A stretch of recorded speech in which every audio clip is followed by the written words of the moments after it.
शायद ही अररिया के सरजमीन पर किसी ने इस रूप में याद करने की कोशिश किया। यह एक अच्छी शुरुआत है और मुझे खुशी है हम सभी साथी एक साथ आज एकत्रित हुए हैं।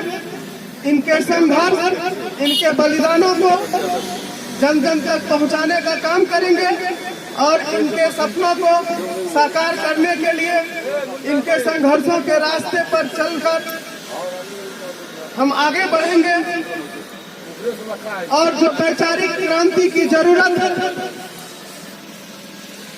उसे हम पूरा करने का काम करेंगे।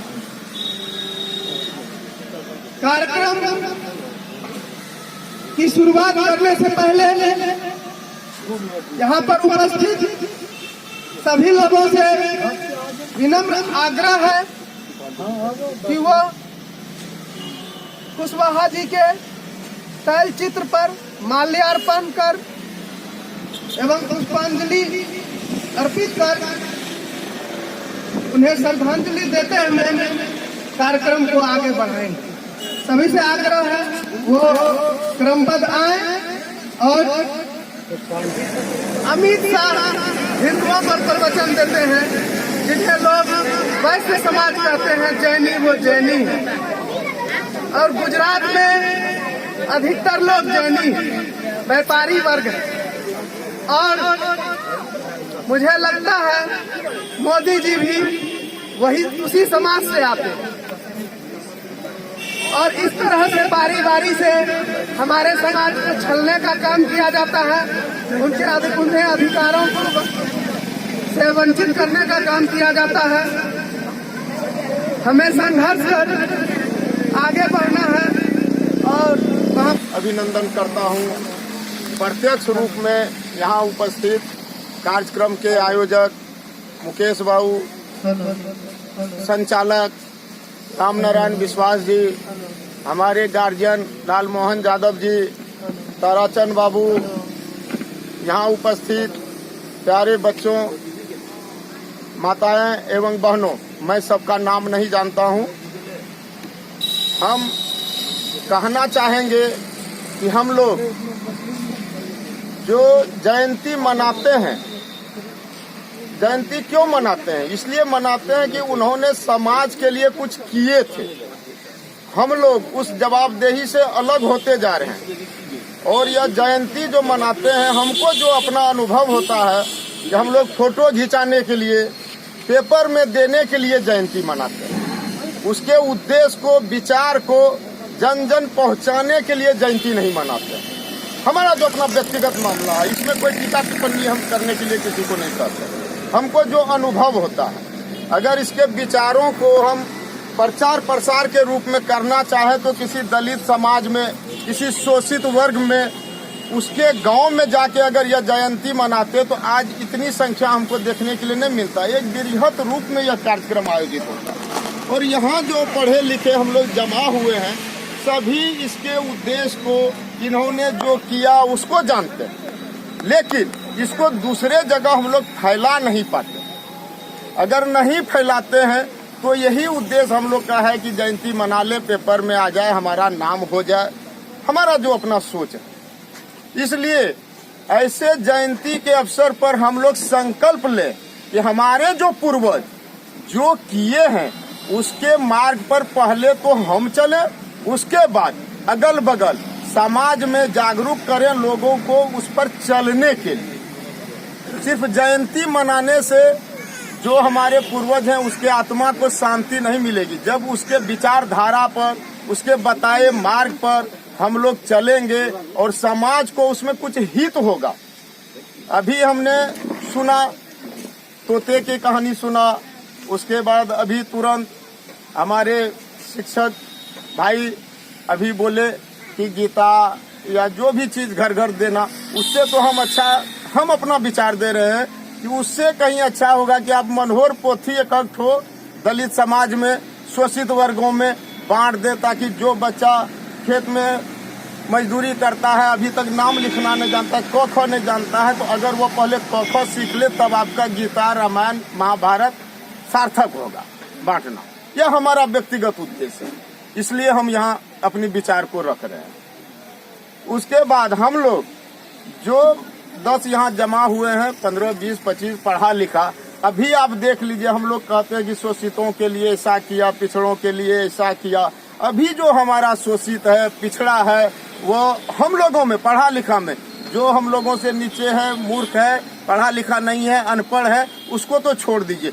हम लोग पैसा पर बिक के पिछड़ों का साथ नहीं देते हैं। जो पिछड़ों का रहनुमा है, जो पिछड़ों की आवाज को पटना में, दिल्ली में उठाता है, उसको साथ नहीं देते हैं। हम लोग पैसा के बल पर सामंतवादी सरकार बनाते हैं, अपना हित के लिए, समाज के हित के लिए नहीं। तो पहले हम लोग समाज के हित के लिए करें कुछ, उसके बाद ही ऐसा जयंती मनाना, ऐसे ऐसे महापुरुषों का जयंती मनाना सार्थक होगा। नहीं तो ऐसे महापुरुषों का जयंती मनाना भी बेकार। हमारा जो अपना सोच उसको अभी देख लीजिए, तुरंत की घटना जो भी अभी अररिया में हमारे माननीय मुख्यमंत्री जी का आगमन हो रहा है, कल होगा, उसके लिए कोई जरूरी नहीं था कि रोड के किनारे जो गरीब गुरबा बसा हुआ है उसको तोड़ के बेघर कर दीजिए। क्या हम लोगों में से किसी ने ऐसी आवाज उठाए कि ऐसे लोगों को पहले बसने का कोई ठिकाना होना चाहिए? अभी रोड के बगल में हंडी लेके, कढ़ाई लेके ऐसे बैठी हुई है महिलाएं, मर्द उसका इधर उधर भटक रहा, फिर रात में ऐसे आके चौकी पर सो जाएगा। अगर देखना चाहते हैं तो गोढ़ी चौक से चांदनी चौक तक चले जाए, देख लें। क्या यही हम लोग का समाज है कि जयंती मना लें? हमारे गरीबों को कुचला जा रहा है, घर उजाड़ के रोड पर किया जा रहा है। क्या किसी ने आवाज उठाने का काम करते हैं हम लोग? अगर नहीं करते हैं तो ऐसे महापुरुषों का जयंती मनाना बेकार है। अगर हमारे सामने किसी गरीब को कुचला जा रहा है, दबोचा जा रहा है, तो हम लोगों का मानवता के नाते आवाज उठाना चाहिए। वो कितना सफल होंगे वो बाद की बात है, लेकिन कम से कम हम लोगों को आवाज उठाने। अभी यहाँ एक तो मारपीट हो जाए, हम लोग यहाँ से देखते रहेंगे। किसी गरीब को कोई पीट रहा है, हम लोग देखते रहेंगे। अभी यही समाज है। और पहले जिसके जयंती मना रहे हैं, ऐसे ऐसे जो महापुरुष हैं जिसका जयंती हम लोग साल में 2550 मनाते हैं, वे लोग समाज के लिए मरते थे, अपने लिए नहीं मरते थे। और मरे भी हैं तो समाज के लिए मरे हैं। अभी हमने सुना या पहले से भी जानते हैं कि माथा में गोली मारा। गोली किसी व्यक्तिगत काम के लिए नहीं खाए,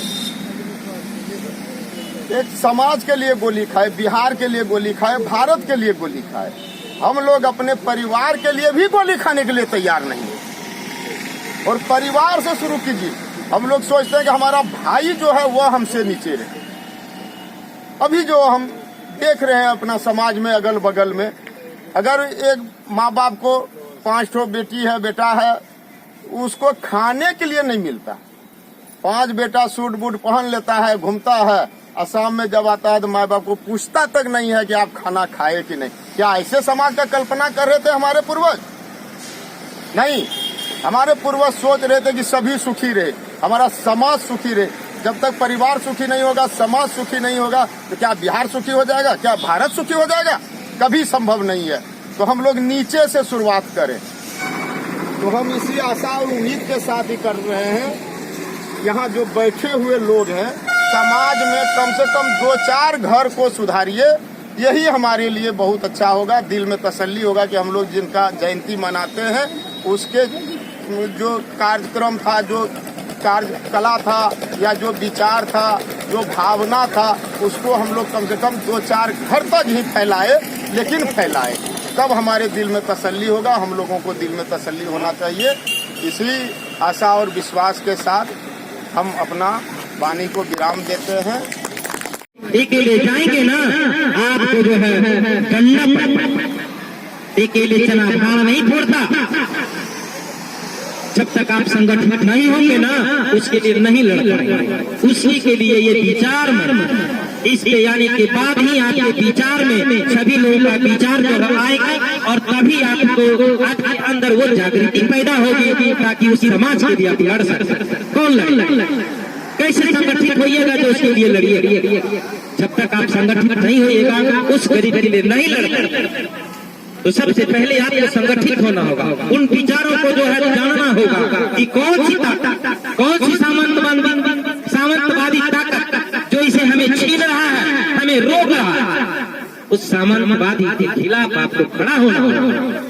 जब तक खड़े नहीं होंगे तब तक जो है नहीं हो सकता है, वो अधिकार से वंचित रहेगा। आपको अधिकार भी तो पहचानना होगा। जब तक आप अपने अधिकार को पहचाने के लिए कैसे बेघर रहेंगे, बेसहारा रहेंगे, चौराहे पे सोएं कि खाली मैदान में सोएं, ये काम आपको करना होगा। जिस दिन वोट देने की बात आती है तो आप अपने चंद पैसों पर अपनी ईमान को बेच, जब तक आप अपने ईमान को बेचते रहेंगे तो ऐसे बेघर होते रहेंगे। मैं खुले शब्दों में कहना चाहता हूँ, मैं किसी के पक्षपात बात नहीं करता, चाहे वो बड़ा आदमी हो छोटा आदमी हो, उसे मुझे कोई फर्क नहीं पड़ता। और आप अपने अधिकार के लिए जो है सजग जब तक नहीं होइएगा तब तक जो है कोई भी लड़ाई आप नहीं जीती। आप जो है जिस प्रतिनिधि को, जिस विधायक को चुन के भेजते हैं, वह जो है उस पार्टी का कठपुतली बनी पड़ा है।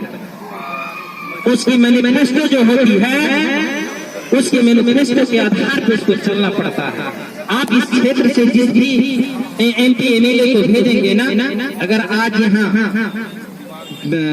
MP को भेजे हैं ना, इस समाज के लिए कभी आप नहीं सुने होंगे कि इस समाज की भला हो, ऐसी कोई बात आज तक नहीं आई है। वहाँ बात क्या होती है, जो नीति निर्धारण उसके अगुआ, उस पार्टी का जो मुखिया होता है, वो जो तय करता है ना, यहाँ का ये वही बोलेगा जो वहाँ तय किया जाता है। आप उसको भेजते हैं कि गरीब का बच्चा को भेज रहे हैं, बहुत इंसाफ करेगा, ये मेरे लिए, मेरे अधिकार के लिए लड़ेगा, हमें जिस चीज की कमी है उसको गिनाएगा, उसकी आपूर्ति करवाएगा। लेकिन नहीं, वह वही बोलेगा जो वहाँ के मुखिया, उस पार्टी के जो मुखिया जो तय करेंगे वही। आज आरजेडी होगी, कांग्रेस हो, समाजवादी हो या आम आदमी हो, जो उसका मुखिया बोलेगा उसके विधायक भी वही बात बोलेंगे, उसका MP भी वही बोलेगा जो वो चुन के तो भेज। तो जब यह बहुत 85% की जब संख्या होगी ना, वो दर्द झेल के जो जाएगा ना, अपने दर्द को समझेगा और आपकी बात को रखेगा। कभी ना कभी एहसास होगा कि हमने गरीबी झेल के आया, हमने जो है बहुत सारे शासन व्यवस्था में देखा है।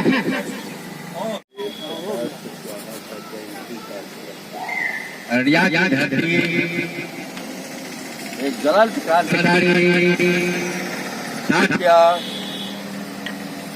आज है,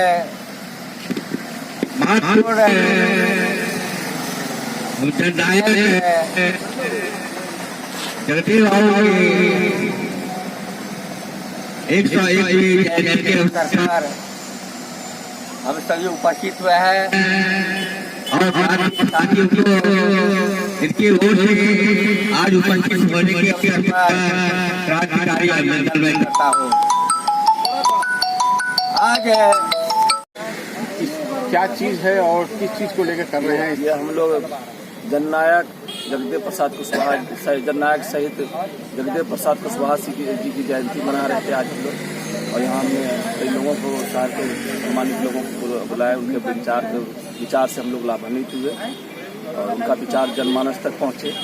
हमारा यही उद्देश्य। क्या नाम हुआ आपका? मुकेश चंद्र।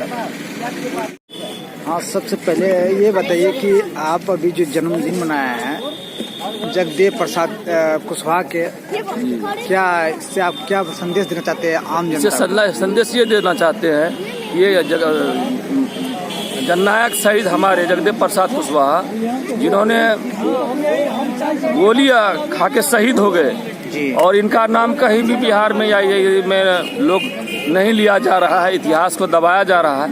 और लोगों तक ये संदेश पहुँचे कि जगदेव प्रसाद कुशवाहा भी इन्होंने आरक्षण के लिए लड़े थे, और इनके चलते मंडल कमीशन जो भी हुआ सब कमीशन इसी के चलते लागू हुआ। आज इनके हम लोग ऋणी हैं, इसलिए हम लोग इनकी जयंती मना रहे हैं। अच्छा, एक चीज बताइए, इससे पहले भी आज तक नहीं मना, आप अचानक आप इसका याद में क्यों जन्मदिन मना रहे हैं? हमने इनके बारे में जब किताब से अध्ययन किया, ये तो महान पुरुष निकले थे, इनको आज तक इनका कोई जयंती मना नहीं रहे थे। तो हम लोगों ने अररिया जिला में प्रथम शुरू किया। आज हमने जदयू कार्यालय में इनकी मनाई। हम जदयू में है और जिला कमेटी में है, और वहाँ भी मनाया, यहाँ भी अपने यहाँ भी मनवाया। आप अभी आप क्या हैं? मैं मुकेश चंद्र यादव भावी चेयरमैन प्रत्याशी नगर परिषद अररिया से चुनाव लड़ा था। अभी मैं जदयू जिला कमेटी में हूँ। हमसे जुड़े रहने के लिए हमारे YouTube चैनल को सब्सक्राइब करें और नई वीडियो की नोटिफिकेशन